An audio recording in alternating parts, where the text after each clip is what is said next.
Assalamualaikum warahmatullahi wabarakatuh dan selamat sejahtera. Pembentangan kali ini ialah di bawah tajuk Kegemilangan Sosiopolitik dalam Hikayat Negeri Johor di bawah fakta pemerintahan dan kekuasaan Raja-Raja Melayu. Yang pertama ialah masa Sultan Abdul Jalil Shah I. Johor pada tahun 1672 Masihi menjadi daerah kekuasaan Sultan Abdul Jalil Shah I.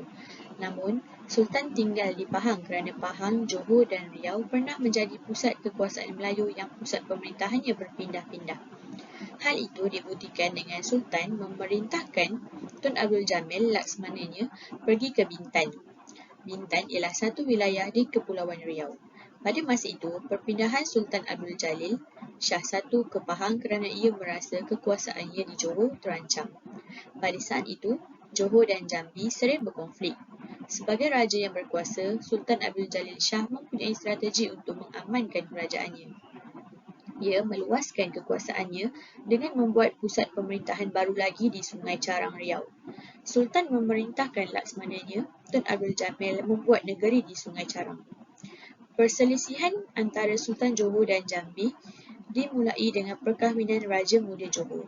Sebelum itu, Raja Muda Johor pernah bertunang dengan Puteri Jambi, tetapi pada akhirnya Raja Johor berkahwin dengan Puteri Laksmana Johor dan membatalkan pertunangannya dengan Puteri Jambi. Jambi merasa terhina sehingga menyerang ibu kota Johor di Batu Sawah pada tahun 1673 Masihi.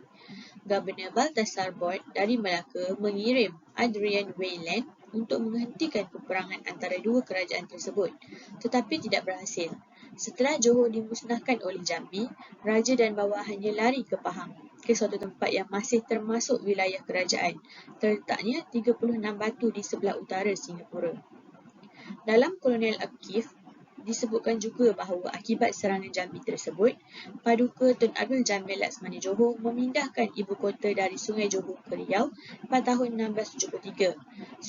Sultan Abdul Jalil Shah I pun diangkat menjadi Raja Johor pada tahun 1623 hingga 1677. Masa Sultan Ibrahim. Pada masa Sultan Ibrahim ini, Riau dijadikan ibu kota pada tahun 1678 Masihi. Untuk memperlihatkan kekuasaannya, pada tahun 1679 Masihi, Sultan Ibrahim mengadakan serangan ke Jambi. Jambi diserang kerana melepaskan diri dari persekutuan untuk bersama-sama mengusir Portugis. Raja Ibrahim tidak lama berkuasa kerana meninggal dunia pada 16 Februari 1685. Menurut sumber sejarah, Sultan Ibrahim meninggal dunia kerana diracun oleh isterinya. Menurut Kennedy, Sultan Ibrahim adalah kemenakan Sultan Abdul Jalil Shah I. Selama 7 tahun ia memerintah, pernah terjadi peperangan antara Jambi pada tahun 1683 Masihi. Ia digantikan oleh anak lelakinya iaitu Sultan Mahmud. Dari perbandingan itu dapat diketahui bahawa kisah yang diceritakan oleh Hikayat Negeri Johor lebih terperinci. Hal itu dibuktikan dengan nama Gusti Raja Hitam, paduka yang ditugasi untuk menyerang Jambi. Raja Hitam ini mengalami kekalahan dalam penyerangan ke Jambi. Sementara dalam sejarah lebih jelas disebutkan bahawa serangan ini bukan tanpa alasan melainkan kerana Jambi keluar dari persekutuan dalam mengusir Portugis. Yang ketiga, masa Sultan Mahmud I. Sultan Mahmud mengambil daerah Riau sebagai pusat kerajaan. Sebagai raja, dia mengadakan kunjungan ke Terengganu. Kunjungan ini dilakukan untuk mengukuhkan kekuasaannya. Tetapi sayangnya, pada tahun 1700 Masihi, saat mengadakan kunjungan ke Terengganu itu, Sultan Mahmud terbunuh di Kota Tinggi.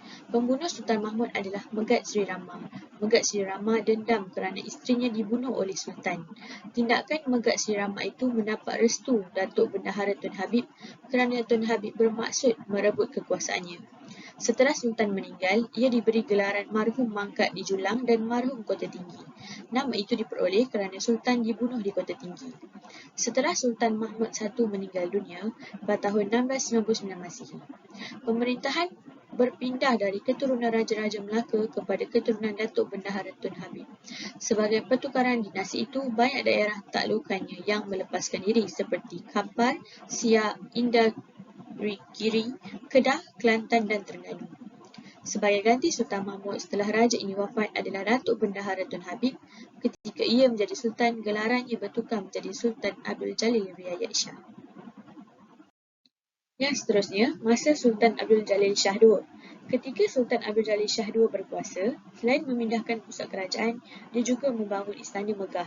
Hubungan diplomasi dengan negara lain juga dilakukan, terutamanya Patani. Dia juga bersahabat dengan Bugis dan Minangkabau untuk menjaga kestabilan kekuasaannya.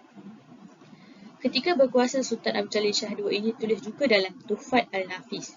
Dalam karya itu dikatakan bahawa pada saat Sultan Abdul Jalil berkuasa, saudaranya Temenggung dijadikan raja muda dan anaknya yang bungsu diangkat menjadi Raja Indra Bungsu. Setelah itu, ia pindah ke Pancu. Ia membuat negeri serta istana, tetapi istana yang indah itu terbakar lalu ia pindah ke Riau.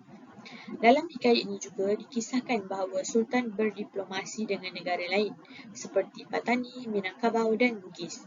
Hal ini dilakukan untuk menjaga kestabilan pemerintahannya. Yang keempat ialah masa Sultan Sulaiman. Sultan Sulaiman adalah raja yang berkuasa pada tahun 1721 Masihi. Masa kekuasaan Sultan ini lebih panjang diceritakan dari Sultan-Sultan yang lain. Dari berbagai peristiwa sejarah pada masa ini, ada beberapa peristiwa penting yang dibicarakan dalam penelitian ini, iaitu yang pertama, berhadapannya Sultan Sulaiman dengan Raja Kecil. Yang kedua, peristiwa yang berkaitan dengan kedatangan Bugis dan terlibatnya Bugis dalam pemerintahan Sultan Sulaiman. Yang ketiga, mulai turut campurnya Belanda dalam pemerintahan ini. Dan yang keempat, peranan Raja Haji dalam pemerintahan Sultan Sulaiman.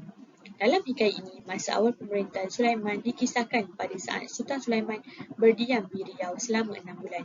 Kemudian, orang-orang Bugis, Kelana Jayaputra, Daing Perani dan Daing Menempuk datang dari Bugis.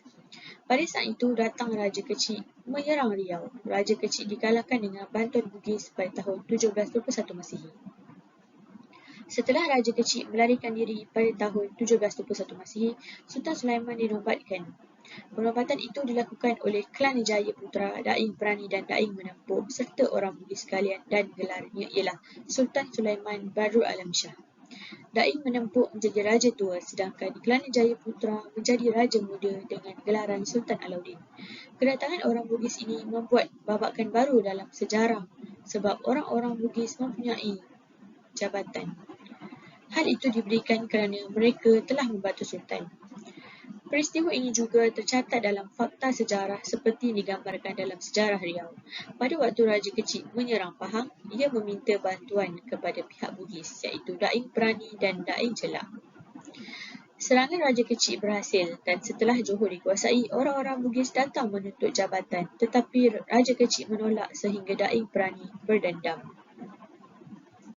Akibatnya, orang-orang Bugis menyerang Raja Kecil dan Raja Kecil terpaksa lari ke Kedah pada tahun 1719.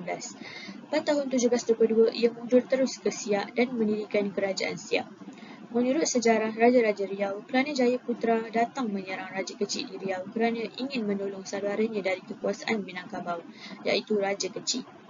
Dalam Tuhfat Al-Nafis dikatakan bahawa Opu Daing Marewah menjadi yang di-Pertuan Muda di Riau dan bergelar Kelana Jayaputra.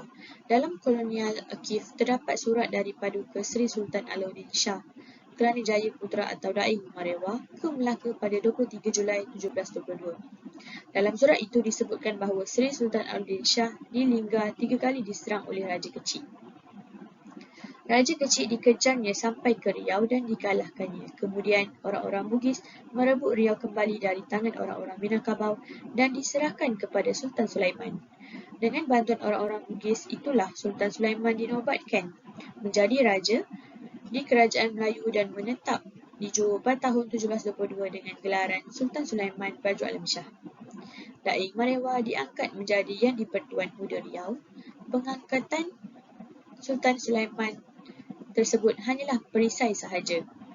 Ketika Sultan Sulaiman menjadi raja, kepimpinan dalam pemerintahan berubah strukturnya. Sebelum tahun 1723 iaitu sebelum orang Bugis berkuasa, kepimpinan dilaksanakan berdasarkan urutan sebagai berikut. Yang pertama, Raja atau Sultan. Yang kedua, Bendahara Datuk. Tugas sehari-hari adalah sebagai Wakil Sultan. Yang ketiga, Laksmana iaitu Panglima Angkatan Laut yang berfungsi sebagai pembantu Sultan di bidang kemiliteran. Yang keempat, Penghulu Bendahari iaitu mengurus soal kekayaan negara atau membantu bendahara. Dan yang kelima, para menteri serta hulu balang yang merupakan Dewan Kerajaan sebagai pembantu terdekat Raja atau Sultan. Setelah orang-orang Bugis mulai berkuasa di Kerajaan Melayu, susunan tersebut berubah menjadi Sultan sebagai Yang di-Pertuan Besar. Posisi Yang di-Pertuan Muda Riau sebagai orang kedua dalam kerajaan, yang ketiga adalah Laksmana dan yang keempat Mahkamah, suatu dewan hukum yang menyelesaikan semua perkara beragama dalam kerajaan. Ternyata kisah ini dicatat dalam Kolonial Archive. Dalam catatan itu, dinyatakan bahawa Sultan Sulaiman telah memberitahu Melaka pada 22 Julai 1723 mengenai perbezaan pendapat dan perselisihannya dengan semua orang Bugis di Riau dan meminta Belanda agar menyelamatkan dirinya dari musuh-musuhnya itu. Oleh kerana tidak tahan akan campur tangan orang-orang Bugis, Sultan Sulaiman meminta bantuan Belanda untuk mengusir Bugis. Pertikaian berlangsung terus-menerus antara Sultan Sulaiman dan orang Bugis sampai akhirnya diadakan perdamaian. Peristiwa Sultan Sulaiman ke Melaka ini membuat Belanda mempunyai peluang untuk masuk ke Riau. Hal ini membuat perselisihan semakin menguat. Pada halaman 24 dalam hikayat itu diceritakan bahawa Sulaiman juga berselisih faham dengan Raja Muda kerana Sultan Sulaiman memberikan bantuan kepada Belanda dan kepada Raja Buang. Tekanan terus-menerus dari orang-orang Bugis menyebabkan Sultan Sulaiman meminta bantuan dan bersekutu dengan Sultan Mansur dari Terengganu untuk membebaskan diri dari Bugis. Usaha itu tidak berhasil, maka Sultan Sulaiman tidak mempunyai pilihan lain kecuali meminta bantuan daripada Belanda. Belanda kemudiannya mengadakan perundingan dengan Sultan Sulaiman pada bulan Disember 1765. Perundingan tersebut menghasilkan suatu perjanjian yang menyebutkan bahawa Belanda dengan BOC-nya memonopoli perdagangan. Pertikaian semakin besar kerana Raja Haji yang mulai dewasa merasa Belanda di Melaka semakin menampakkan kekuasaannya. Bahkan pada halaman 29 hingga 36 dikisahkan bahawa Raja Haji dan Raja Muda di Lingga melawan ketika Lingga diserang oleh 12 kapal dari Melaka. Raja Haji mengamuk sehingga terluka lalu ia ke Riau. Yang di-Pertuan Muda berunding dengan Raja Rempau dan Raja Alam untuk menyerang Melaka. Dalam perjalanan ke Melaka, mereka banyak menaklukkan negeri seperti Peringgah, Tengkera, Keling, Bukit Cina dan Teluk Ketapang. Masing-masing dijadikan kubu pertahanan. Tidak beberapa lama kemudian, Melaka mendapat bantuan dari Betawi, maka terjadilah peperangan.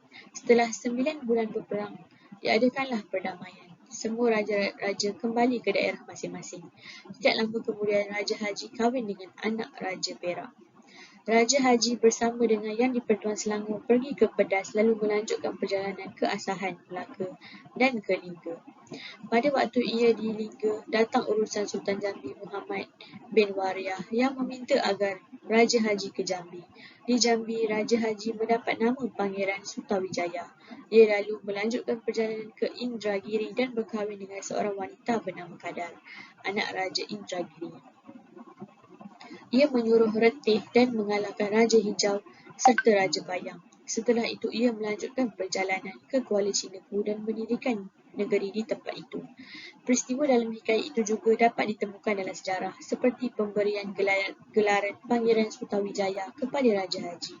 Menurut sejarah Riau dan sejarah Selangor, Raja Haji diberi gelaran Pangeran Sutawijaya dan setelah meninggal dunia ia diberi gelaran Sultan Mangkat di Teluk Ketapang.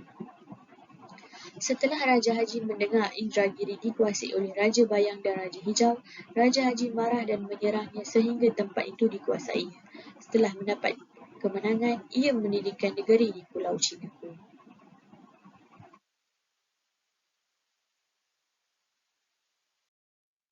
Sekian, itu sahaja. Terima kasih.